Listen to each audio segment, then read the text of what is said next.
Welcome to this explainer. If you've ever poured your heart, soul, and, let's be real, a lot of sweat into your garden, only to wake up and find it absolutely ravaged by unseen invaders overnight, well, you know exactly how maddening that is. Today we're putting a stop to it. We're going to dive into protecting your yard, your harvest, and your family from destructive pests by building some incredibly cost-effective DIY rodent traps. Let's get right into it.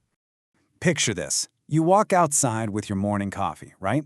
And instead of flourishing plants, you find missing seedlings, bizarre dirt mounds, or completely chewed bark. It's literally heartbreaking. But hey, understanding these signs is the very first step in taking back your territory. Here's our game plan for today. We'll kick things off with the garden rodent problem itself, look at different trap types and materials, and then get hands-on with building do-it-yourself traps. After that, we'll cover proper placement and safety, discuss some prevention and alternative methods, and finally, wrap it all up with a summary and key takeaways. Section 1. The garden rodent problem. Let's identify these invaders and the specific risks they bring to the table. Depending on the clues they leave behind, you might be dealing with totally different culprits. For instance, if plants are suddenly being yanked down from the roots, or you're seeing these big, conical dirt mounds popping up, you're almost certainly dealing with underground dwellers. Think gophers or moles. On the flip side, if your surface seedlings are just vanishing and you spot little rice-shaped droppings or nests tucked into your compost pile, yeah, you've got a rat or a mouse problem on your hands. Now, you might be wondering, is this just about saving my tomatoes? Not at all. Rodents aren't just a garden nuisance, they carry serious health risks directly to your food supply. Think about it. When rats or mice leave droppings in your vegetable beds, just the simple act of watering your garden can splash dangerous bacteria, like salmonella, right up onto your lettuce or spinach. So controlling them is absolutely crucial for keeping your family safe. Moving right along to Section 2, Trap Types and Materials. It's time to choose our weapons. When we weigh standard commercial options against DIY traps, DIY is actually a total game changer, especially for your budget. I mean, sure, electronic traps offer a clean zap, but they're pricey and completely useless if they get wet. Classic snap traps, they're great, but they only catch one rodent at a time. DIY traps, though, let you capture multiple pests in a single night, all using stuff you'd probably just throw in the recycling bin anyway. To build these homemade solutions, you really just need a few basic, easily sourced household items. A standard 5-gallon bucket, like an old paint or detergent bucket, is basically the holy grail of homemade traps. Add in some empty soda cans, plastic bottles, a straightened wire coat hanger, maybe some cardboard or wood for ramps, and of course peanut butter for bait. With just a box cutter, a drill, and some tape, you are fully equipped to build a highly effective trap. Okay, let's roll up our sleeves. Section 3, Do-It-Yourself Traps. Let's build these ultimate rodent catchers. Building the famous rolling log bucket trap is actually super straightforward. Think of it like creating a tiny bridge over a pitfall. First, drill 2 opposing holes near the rim of your bucket. Then, punch holes in the center of both ends of a soda can. You thread your straight wire hanger right through the bucket and the can so the wire acts as an axle. Finally, spread some peanut butter on the can and lean a wood ramp right up against the side of the bucket. Here's how the magic happens. The mouse is drawn up that wooden ramp by the irresistible smell of the peanut butter. As it reaches out to take a bite, it steps onto the aluminum can. But because the can is on a smooth wire axle, it instantly spins. Boom! The mouse loses its balance and drops right into the bucket. You can leave the bucket empty with some wood shavings if you want a humane live catch, or add a few inches of water if you need a lethal solution. Now what if you're dealing with just a few smaller mice? Enter the fish trap bottle design. This creates a brilliant one-way funnel. You literally just cut off the top neck section of a 1.5-liter plastic bottle, pop a little bait inside the bottom, and then invert that cut neck, shoving it backwards into the bottle body. Tape or staple it secure, and you're done. The mouse squeezes through the narrow neck to get the food, but that sharp inward angle makes it physically impossible for them to climb back out. Simple, incredibly fast to make, and it works like a charm.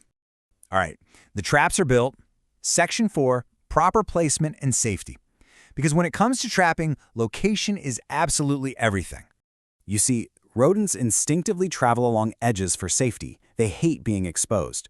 So you have to place your trap strategically. Never, ever just plop a trap right in the middle of your yard or an open space. It just won't work. Always place them flush against fences, shed walls, or raised garden beds. And if you're using snap traps, position the trigger end right against the wall to form a T shape. That way you intercept them perfectly as they scurry along the edge. Now for the fun part, luring them in.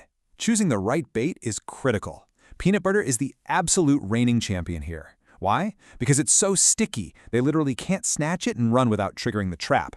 A hazelnut spread works great too if you need something sweet. For larger rats, high-protein stuff like bacon or summer sausage is excellent. Just remember this pro tip. Don't use a huge glob of bait, just a tiny dab. If you use too much, they'll just carefully lick it off without putting enough pressure on the mechanism. Of course, safety has to be your top priority. We want to solve the pest problem, not create a hazard for our family or pets. So if you are using anything with a snap mechanism or poison outdoors, it absolutely must be placed inside a tamper-resistant bait station or a very hidden location. We're targeting rodents, not the neighborhood cats or curious toddlers. And we really need to pay attention to the CDC guidelines on this.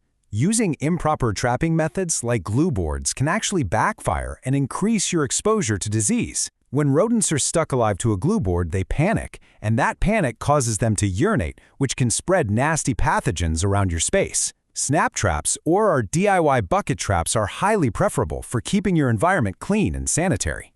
Which brings us to Section 5, Prevention and Alternative Methods. This is all about long-term garden defense. Trapping is great, but the real secret is systematically eliminating their food, water, and shelter. Clear out the brush, restack those old wood piles, wash out your garbage bins weekly to remove those tempting food scents.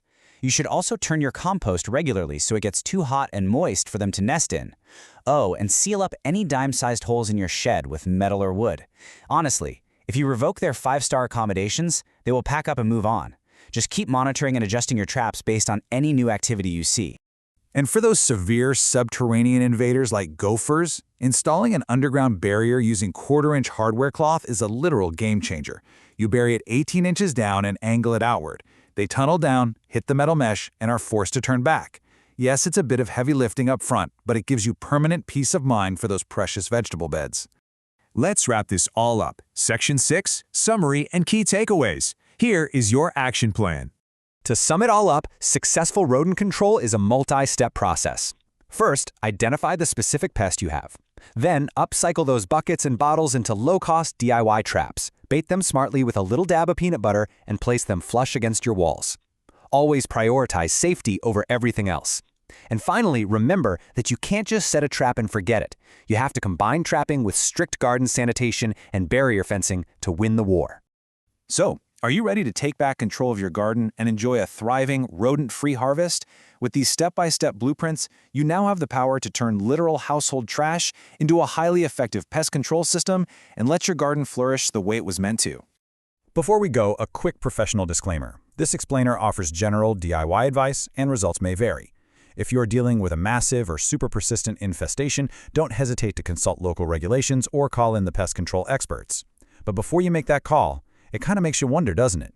What other hidden resources sitting right now in your recycling bin could be the ultimate solution to your garden's greatest challenges?